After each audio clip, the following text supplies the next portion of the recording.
अस्सलाम वालेकुम। मैं जैसा कि शेख मोहम्मद जेड चैनल की जानिब से 2 दिन से कबल सोशल मीडिया पे काफ़ी वायरल हो रही थी वीडियो के साबिर भाई परेशान है, कुछ मिसिंग में है बोल के। तो खुसूसन जो है आज 2 दिन के वक्त के बाद आज यहाँ पर साबिर भाई के पास हम लोग मुलाकात करने के लिए आए कि उनके ऊपर क्या परेशानी है, आखिर क्या उन्होंने क्यों परेशान है। तो आगे की दास्तां जो है क्या परेशानी थी साबिर भाई के मुँह से सुनेंगे हम। साबिर भाई देखिए 24 तारीख के दिन मेरे को जो है सो कुछ सिकंदराबाद टास्क फोर्स वाले जो है सो उठाकर लेकर गए एक झूठी इत्तला के ऊपर। और वो झूठी इत्तला ये थी कि आजकल के नए नवेले जो कारपेंटर्स आए हुए हैं हमारे अपनी मता अजीज जमात के, तो वो लोग कारोबारी जलन से मेरे ऊपर जो है सो झूठा इल्ज़ाम लगाए और उनके अपने मातहत के झूठे मकबरों को जो है सो मैं जबकि रहता हूँ साउथ जोन में कंप्लेंट नहीं दे सके, उसके बाद सेंट्रल जोन में दे के जो है सो मेरे को परेशान करने की कोशिश करे और मेरे को बीच रास्ते से उठा के लेकर गए। इसकी वजह ये 4 बजे जब मेरे को उठा लिए तो रात के 12 बजे तक मेरा फ़ोन सब चीज़ बंद कर लेके उन्होंने अपनी कस्टडी में रखे। मैं हालांकि बारहा बोल रहा था कि भाई मैं घर को इत्तला देता हूँ, लेकिन जो है सो मेरे को घर को तक के जो है सो इन्फॉर्मेशन घर से कुछ बातचीत करने का भी मेरे को मौका फराहम नहीं करे। तो आपको साउथ जोन का है तो आपको सेंट्रल जोन वाले उठाने की वजह? तो वही तो बता रहा हूँ ना मैं आपको। तो वजह क्या है, कुछ कारोबारी मकासद जी। तो जब कारोबार में जब मैं कारोबार कर रहा हूँ तो उसके मुकम्मल दस्तावेजात के साथ गवर्नमेंट को इनकम टैक्स पे कर रहा हूँ बाज़ाब्ता, तो ये लोगों को जलन सी महसूस हुई कारोबार में मेरे को बीट नहीं कर सके, उसकी वजह से जो है सो मेरे संगात इलीगल एलिगेशंस लगाते हुए जो है सो मेरे खिलाफ जो है सो कार्रवाई करे। लेकिन अल्हम्दुलिल्लाह वो कार्रवाई झूठी साबित हुई क्योंकि मेरे पास मुकम्मल दस्तावेजात है। अल्हम्दुलिल्लाह आपकी सारी चीजें बताऊंगा, बाज़ाब्ता इनकम टैक्स पे करता हूँ। तो फिर आपकी गाड़ी, आपका कुछ माल कोई रोक लिए? देखिए मेरी गाड़ी जो है सो 12 बजे रात को लाके जो है सो मादनापेट पीएस के हवाले करे जी। और उसके बाद से जो है सो जो कंप्लेनर था तो कंप्लेनर भाग गया। अब एरिया पीएस मेरे को कॉपरेट कर रहा, असिस्टेंट कमिश्नर ऑफ पुलिस हमारे शर्मा साहब और एरिया सर्कल इंस्पेक्टर जनाब संतोष कुमार साहब अल्हम्दुलिल्लाह कॉपरेट कर रहे हैं पूरी तरीके से। लेकिन मेरा सवाल ये है, जब टास्क फोर्स वालों के पास मेरे खिलाफ कार्रवाई कंप्लेंट आया तो कंप्लेनर को फिर पेश क्यों नहीं कर रहे हैं, कंप्लेनर फिर लाके कंप्लेंट क्यों नहीं दे रहा, एरिया पीएस के पास कोई कंप्लेंट सिलेंडर नहीं कर रहे। मेरे घर वाले मिसिंग का कंप्लेंट लेके गए एरिया पीएस को। उस असना में हमारी अपनी पार्टी की जानिब से जो है हमारे अपने सदर जनाब फरत खान साहब और स्पोक पर्सन अमजदुल्ला खान साहब की जो है सो हलचल जो है सो इन लोगों की नींद हराम कर डाली। तो आपको नहीं मालूम हुआ कि किस बारे में उठाए, क्यों उठाए?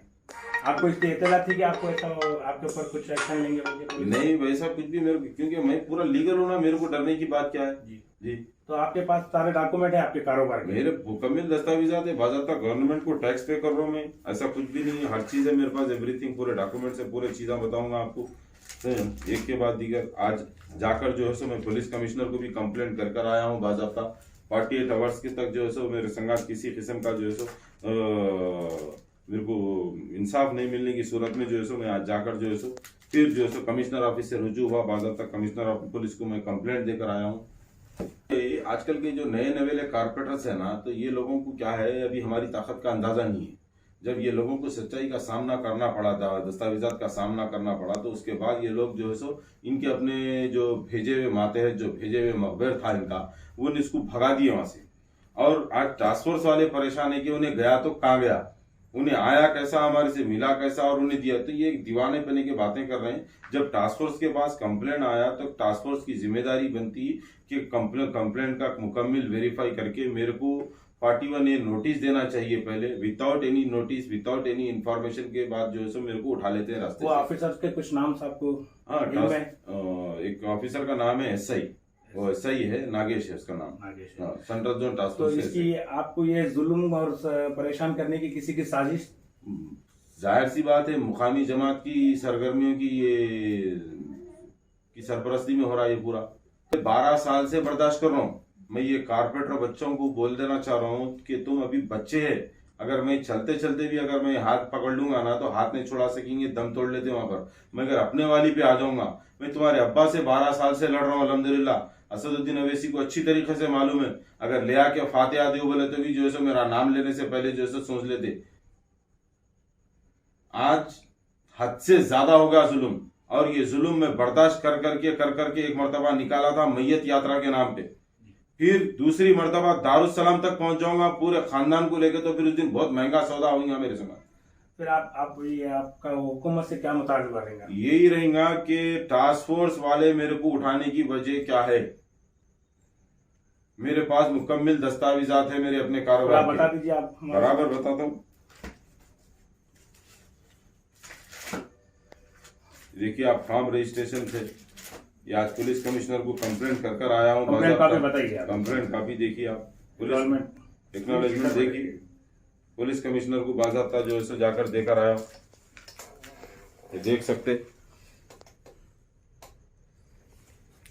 ये गुंडागर्दी, आज ये लोग यही चाह रहे कि हमारी अपनी जमात आज अल्हम्दुलिल्लाह एक स्टेज पे आई हुई है। चंद्रान गुट्टा, याकूतपुरा, मलकपेट जैसे हलकों के अंदर हमारी अपनी कारकर्दगी बड़ी तेजी से, और अवाम हमको चाहने लगी, हमारी कारकर्दगी को चाहने लगी आने वाले इलेक्शन में कि हमारी अपनी पार्टी तहरीक बराबर कामयाब होंगी और यहाँ से कॉन्टेस्ट करेंगी। तो उसी की वजह बस अब बरअक्स जो है ये लोग हैबत का माहौल में हैं, और पार्टी के वर्करों को परेशान करना, किसी को कारोबार के जरिए परेशान करना, तो किसी को अननेसेसरी केसेस डाल के परेशान करना, ये इनका अपना पुराना मंसूबा है। लेकिन ये मंसूबा मेरे संगात बहुत महंगा पड़ने वाला है। मैं ये चीज छोड़ने वाला नहीं हूँ। जरूर आप आगे भी कार्रवाई करेंगे? बराबर करूंगा मैं, बाज़ाब्ता हाईकोर्ट तक लड़ूंगा। ये लड़ाई अब नहीं छोड़ूंगा मैं, अवाम के सामने लाके रखूंगा। जो पिछले 8-10 घंटे तक मेरी बीवी बच्चे परेशान रहे, आखिर मैं ऐसा क्या कारोबार कर रहा था? क्या मेरा गांजे चरस का धंधा है? कोई इलीगल कोई गुटके फिटके का धंधा है मेरा? हकले हलाल के पैसे कमाने वाले का नाम साबिर है अल्हम्दुलिल्लाह। पिछले 10 साल से मेरे को सताए, मैं बराबर जो है सो जमीन का सीना चीर के जो है सो मैं अपने बाल बच्चों को हकले हलाल के पैसे लाके खिलाया मेरे भाई। धूल मट्टी खाते हुए मैं रोड के ऊपर 150 रुपए का धंधा करा। या हालात में भी मैं कभी हिम्मत नहीं हारा। लेकिन आज मेरा एक मुस्तकबिल एक रास्ते पे जा रहा, तो फिर आज इनको देखा नहीं जा रहा, बिला वजह के जो है मेरे को परेशान करने की कोशिश कर रहे हैं। ये टास्क फोर्स वाले भी कब तक परेशान करेंगे? हमारी खाली नहीं जाएंगी। मैं जरूर इनको हाईकोर्ट तक खींचूंगा, और इनकी नौकरियां नहीं खा के छोड़ा तो मेरा भी नाम साबिर नहीं इंशाल्लाह। लब्बैक अल्लाहुम्मा लब्बैक। ज़ायरीन उम्रा के लिए खुशखबरी। उम्रा के आगाज़ के साथ ही 19 जनवरी को रवाना हुए ग्रुप की कामयाबी के बाद उम्रा रवानगी का सिलसिला Al-Hind global services private limited की जानिब से जारी है। फरवरी और मार्च के उम्रा ग्रुप्स की बुकिंग के लिए अल-हिंद ग्लोबल सर्विसेज से राब्ता करें। हर बुकिंग पर पाएँ शानदार इनामात और पाएँ 1000 रुपये ता 2000 रुपये कैशबैक। अभी राब्ता करें Al-Hind global services private limited, बाबू खान स्टेट, बशीरबाग, हैदराबाद। हमारी ब्रांच सकीना कॉम्प्लेक्स, मेहदीपट्टनम पर भी राब्ता किया जा सकता है।